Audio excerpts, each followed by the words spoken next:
It's a bright Wednesday morning in the capital city, Yaoundé. Thanks for joining us for the midday news on the CRTV. Good day, Doudou. Bonjour Quinta. You have the headlines. À la une de l'actualité, amélioration de la visibilité de l'action sociale au Cameroun. La question est au centre de la conférence annuelle des responsables des services centraux et déconcentrés du ministère des Affaires sociales à Yaoundé. Pauline Irène Guéné clôture les assises ce jour. Les enjeux de cette rencontre dans le journal. Vous vivrez, Madame, Monsieur, les cérémonies d'installation des responsables récemment nommés au sein de la douane camerounaise dans la région du Sud et au ministère de l'Emploi et de la Formation professionnelle dans le 12 heures. Et puis dans la page magazine, cette mi-journée, nous irons à la chefferie traditionnelle Bonanja dans le Nkam, région du littoral, tirer des leçons du 90e anniversaire de Sa Majesté Mouele Kombi Guillaume. Voilà pour les titres du journal. Nicole Doudou, you have the first part. En ouverture de cette édition, l'action sociale en situation d'urgence au Cameroun, enjeux, défis et perspectives. C'est la thématique qui conduit la conférence annuelle des services centraux déconcentrés élargie aux organismes sous tutelle au Minas à Yaoundé. Travaux ouverts hier par la ministre Irène Guéné. Il est question d'améliorer la visibilité et la lisibilité de l'action sociale au Cameroun. Inès Magoum, reportage. La feuille de route du ministère des Affaires sociales pour l'année 2020 se décline en 2 points. Limiter les pertes en vies humaines et matérielles et limiter la recrudescence des fléaux sociaux dans nos villes et quartiers. Car si par le passé le ministère des Affaires sociales était déjà sur tous les terrains, aujourd'hui il est davantage interpellé pour diverses raisons. Entre autres, l'afflux des réfugiés dans les régions de l'Est et de l'Adamawa, les catastrophes naturelles, les exactions perpétrées dans les régions du Nord-Ouest et du Sud-Ouest Cameroun, les accidents ferroviaires ou encore la montée en puissance de la violence dans les établissements scolaires. Beaucoup de personnes sont mortes. Il y a des familles entières qui ont complètement été disséminées. Il est question pour nous d'explorer un peu plus et de définir de manière précise les principaux axes d'intervention prioritaires. Nous pensons aussi qu'il faut augmenter le nombre d'intervenants sociaux sur le terrain, le renforcement des capacités des personnels. Et puisqu'aucune action ne peut être parachevée sans un financement adéquat, les responsables des services centraux et déconcentrés ont adressé quelques doléances pour une action sociale performante. Il y a beaucoup de nos services du terrain qui sont en manque de personnel. Si les moyens le permettent, que l'État voit dans quelle mesure peut augmenter le budget du ministère des Affaires sociales. Très souvent, quand on parle de l'aspect psychosocial, les gens pensent que c'est rien parce qu'ils ne voient pas l'argent là-dedans. Des propositions et d'autres qui tracent déjà les sillons d'une année satisfaisante à tout point de vue au ministère des Affaires sociales. And as you just saw, officials of the Central and Devolved Services of the Ministry of Social Affairs are meeting in Yaoundé for the year 2020. The two-day event, which began yesterday, is being chaired by the Minister, Pauline Irène Guéné of Social Affairs, who called on the participants to make concrete contributions which will promote the activities of the ministry. Cynthia Etim reports.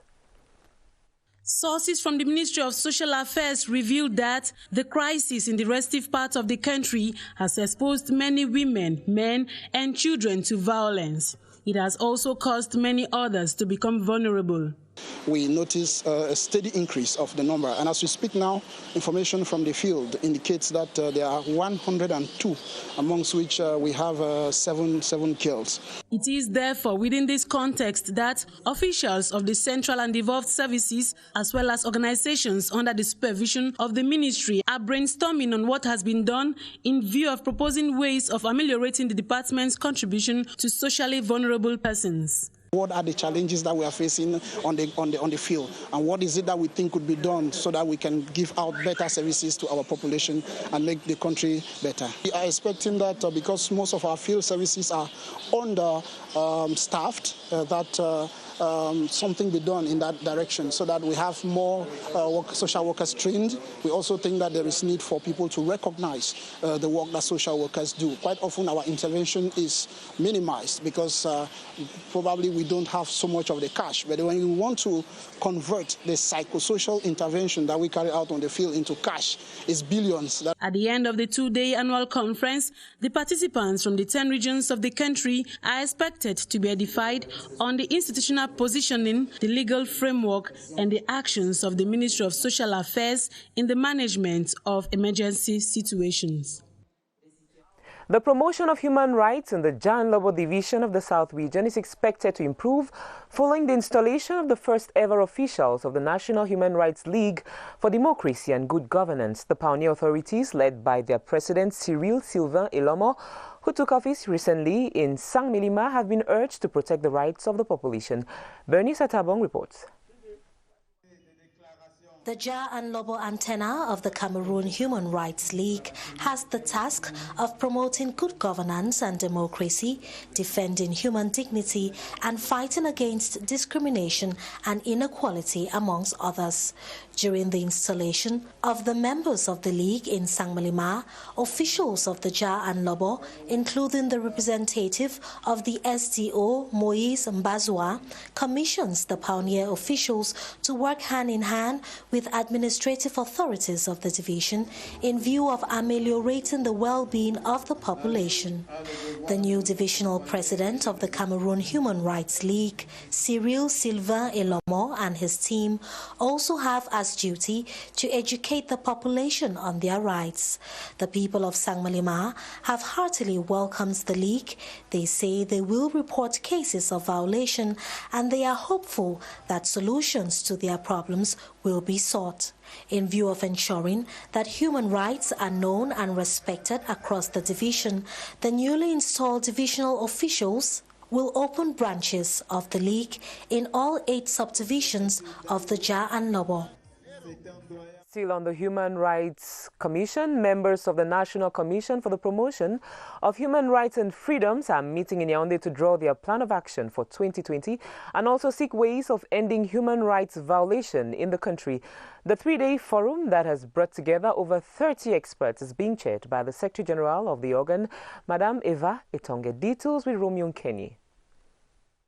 For 3 days, these experts in the domain of human rights protection will devise strategies on improving the conditions of exercising freedom in Cameroon. There are over 30 of them, carefully selected from the 10 regions of the country. We are here today to try to draw our action plan, strategic plan for the coming years, and on that strategic plan we have to draw an action plan for the year 2020. For those coming from the troubled Northwest and Southwest regions, the practice of human rights and freedom has not been an easy task in recent times. We of the Human Rights Corps have is the issue of getting to receive information about violations of human rights, but being incapable of accessing the areas where these violations have been committed. They are, however, confident that the Yaoundé meeting will provide them skills to overcome the challenges. Moving down to the field to actually carry out investigations on violations of human rights will actually be difficult. So we are going to have the know-how here on how we have to go about it. It is the wish of the experts that the rates of human rights violation in Cameroon be minimized at all levels this year. In other news, 14 officials at the Ministry of Employment and Vocational Training, promoted by Prime Ministerial Decree of January 17, 2020, have been installed into their different posts of responsibility. The key message on the occasion centered on the proliferation of professional training centers in Cameroon to increase the availability of jobs for youth. The call was made by the Minister Issa Chiroma Bakari of Employment and Vocational Training as he officially installed them. Joyce Tata reports. Their professionalism and quality service rendered for the advancement of the Ministry of Employment and Vocational Training and the nation at large today gains recognition. This at a time when the sector has a huge task of reducing youth unemployment in the country. Minister Issa Chiroma Bakari, officially installing the newly promoted, told them he awaits the elaboration of projects to ameliorate access to professional training centers through scholarships, which is key in the fight against unemployment, a call which falls on a fertile soil. It is great. I thank my hierarchy for the promotion. The new challenge is to update the competencies of the trainers because they are in the field to increase employment. It's a new challenge.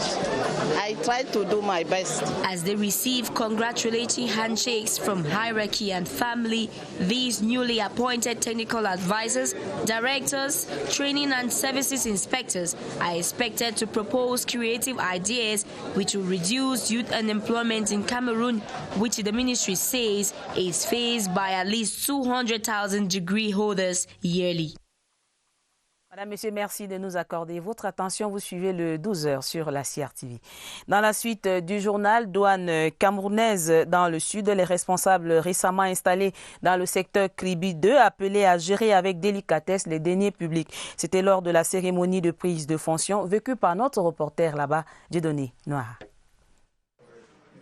Deux responsables installés au secteur des douanes du Sud 2 à Kribi, le receveur des douanes Elvis Nang et son principal collaborateur, Denis Wilfried Dezé et Sola, chef service de la comptabilité et de la caisse. Le trésorier payeur général du Sud, Elvis Messanga, venu à Kribi pour présider cette cérémonie, a rappelé aux nouveaux promus la délicatesse de leurs fonctions, centrée notamment sur la manipulation des deniers publics, avant de prescrire travail, assiduité, amélioration des performances du secteur des douanes du Sud 2. La collecte et la sécurisation de ces fonds, la probité morale qui est nécessaire lorsqu'on est en charge d'un secteur important qui génère énormément de recettes de l'État. Une nouvelle dynamique dans un secteur des douanes du Sud 2 qui engrange des prouesses encourageantes et dans une parfaite collaboration avec le port autonome de Kribi, un pôle économique appelé à être un grand district de développement industriel. Et pour le chef secteur des douanes du Sud 2, Norbert Bellinga,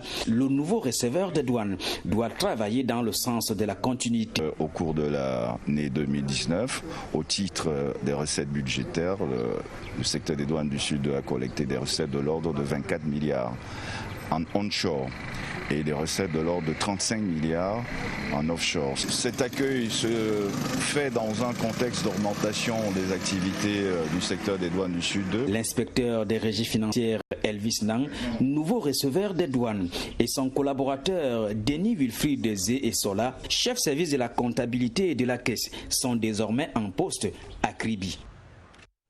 Autre installation dans la région du Sud, c'est celle des membres de la Ligue camerounaise départementale des droits de l'homme dans le Dja et Lobo. Principale recommandation, le respect strict des principes démocratiques. D'autres détails dans ce reportage signé Flavien Zobo.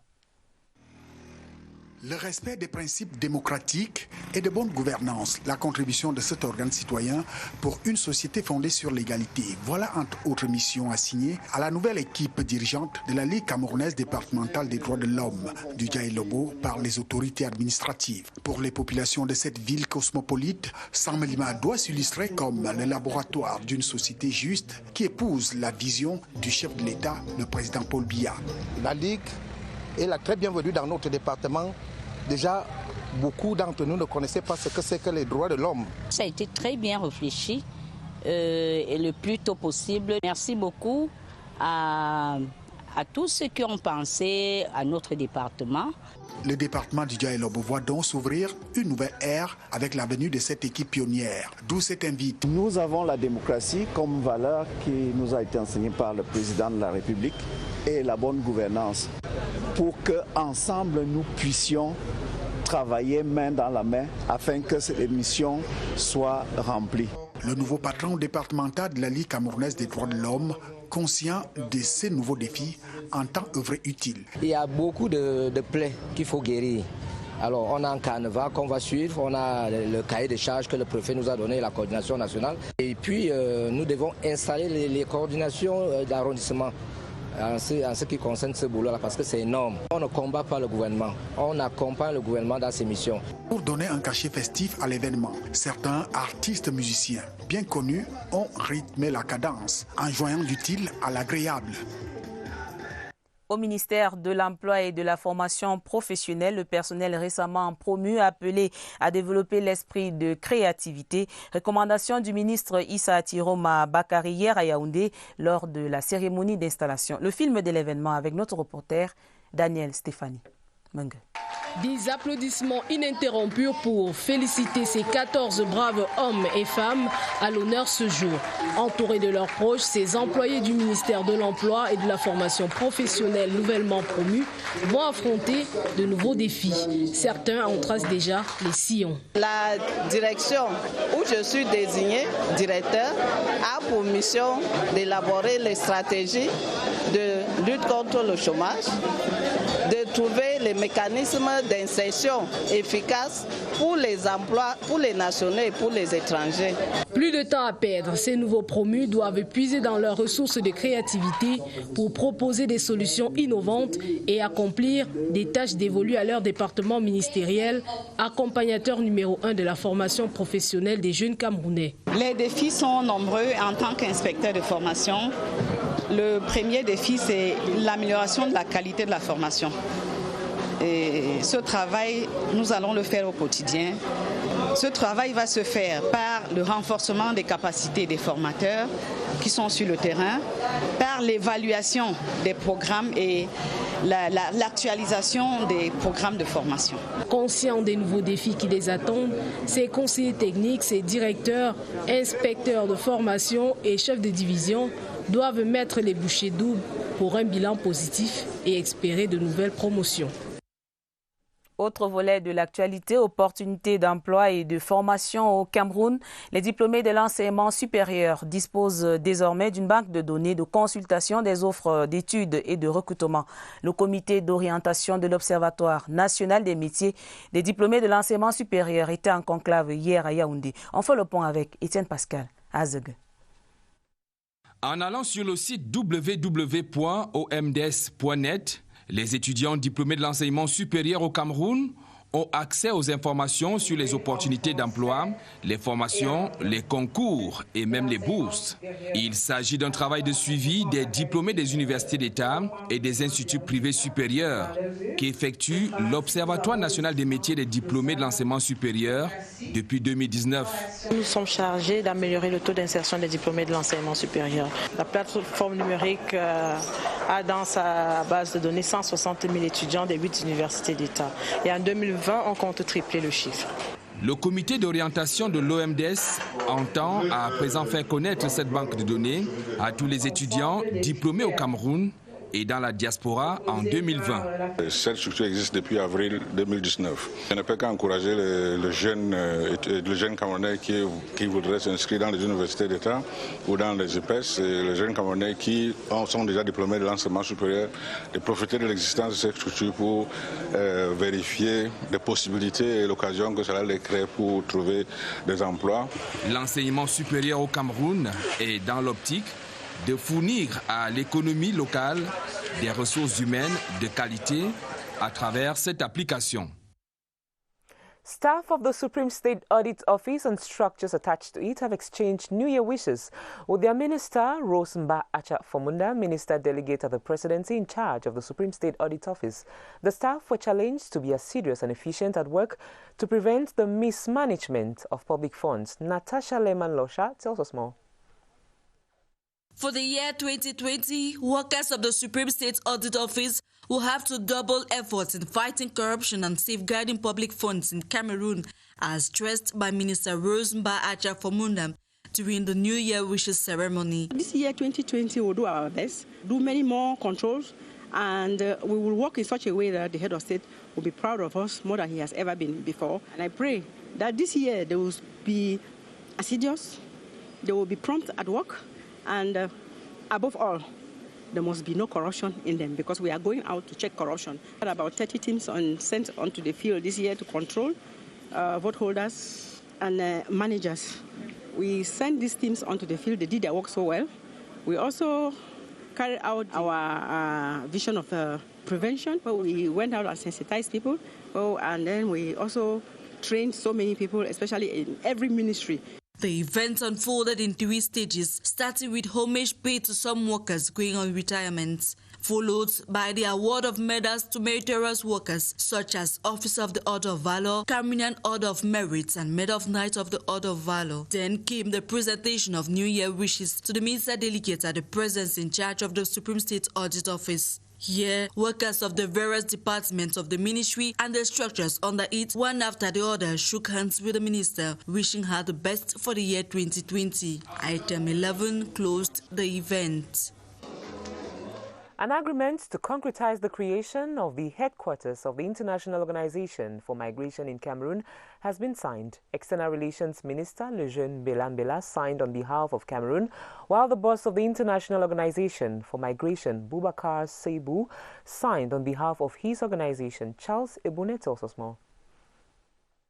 100 individuals work in Cameroon for the International Organization for Migration to stabilize legal movement for the safety of all. The headquarters agreement officially recognizes our work in Cameroon. To establish the headquarters agreement for the organization, the rectangle-shaped conference hall of the Ministry of External Relations hosts the event in the presence of many diplomats, including the resident coordinator of the United Nations systems in Cameroon, Allegra Maria Baoki. External Relations Minister Belambela signs the documents on behalf of Cameroon, while the organization boss pens the document for the International Organization for Migration. For over 2 years, we have facilitated the economic insertion of over 3,800 migrants. To attend the event are senior officials of the Ministry of External Relations, including the 2 ministers delegate, Felix Mbayu for the Commonwealth and Adum Gargum for relations with the Islamic world, a crew of diplomats and other actors involved in the promotion of legal migration. Students of the International Relations Institute IRIC are receiving knowledge on climate change and energy security. The training program is a joint initiative carried out by the Cameroon government and the German political foundation Adenauer Konrad. The opening ceremony of the 3-day workshop at IRIC was presided over by the director of IRIC, Dr. Salomon Eheth. Sidonie Jobmandi has the details.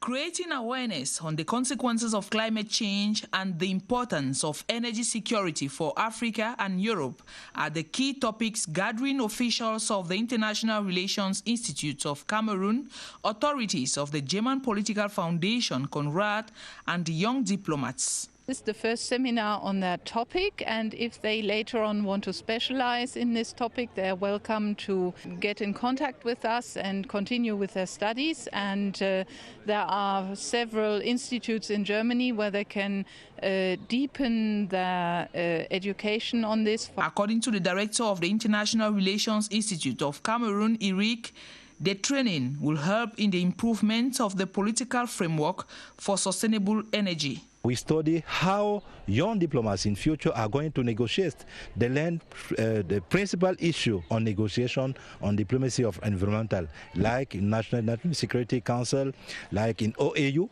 and we study how our students can be initiated to this international negotiation.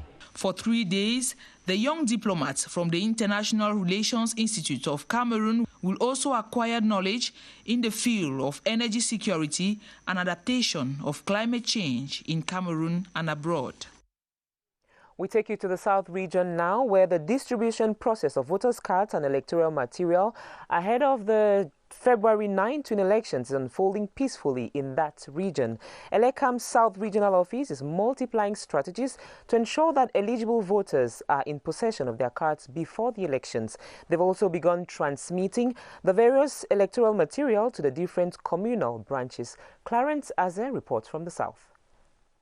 In Ebolova, like in other parts of the South region, all the branches of Elections Cameroon are working tooth and nail to distribute voters' cards. I already have my voters' card. Elecam agents came to my house to hand it over. I thank Elecam because I had to go to their office to collect mine. Today we worked at the Ebolova C car park, the market, the gendarmerie region, and the palace. We are searching for the potential voters, going from door to door.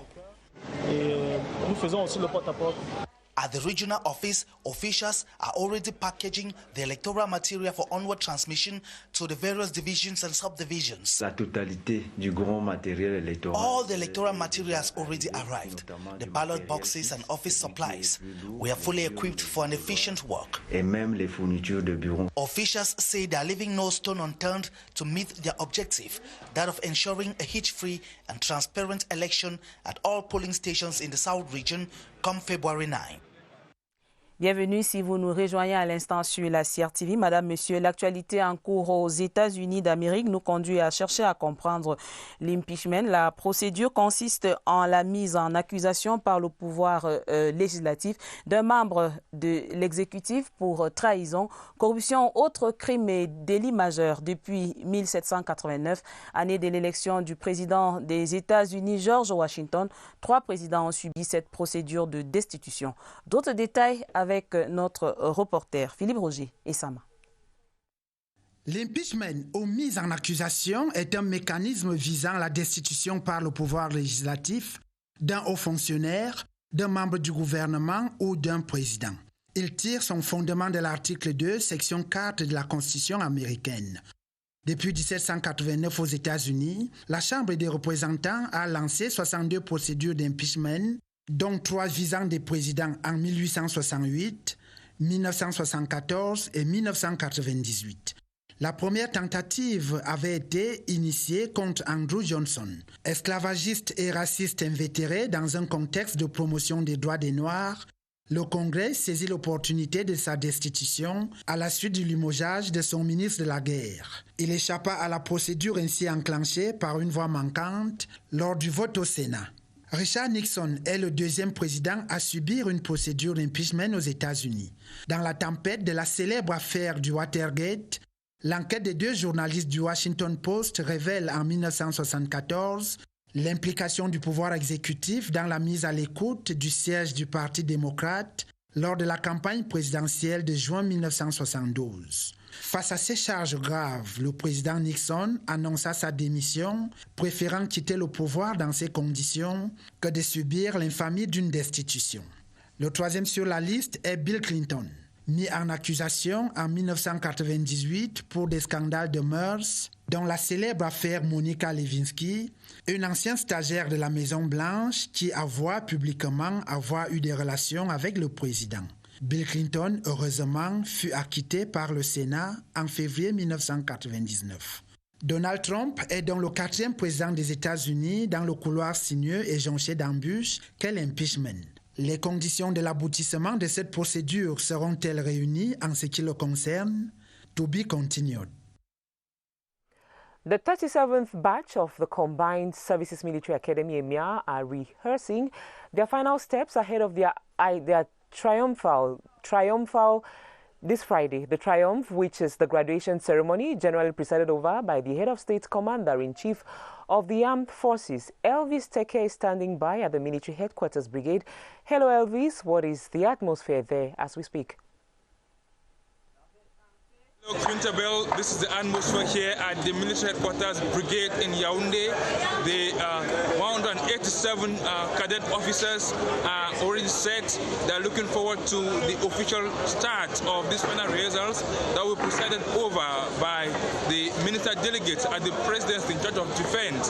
That event will be taking place here in a few hours, and the officers who have taken part in 3 years of intensive military training in different specialized units, but most especially at the military, at the Combined Services Academy EMIA, they will be graduating here, and that ceremony, which is one of the most important in the life of an officer, will be presided over, that has always been the tradition, by the President of the Republic, Head of State, Commander-in-Chief of the Armed Forces.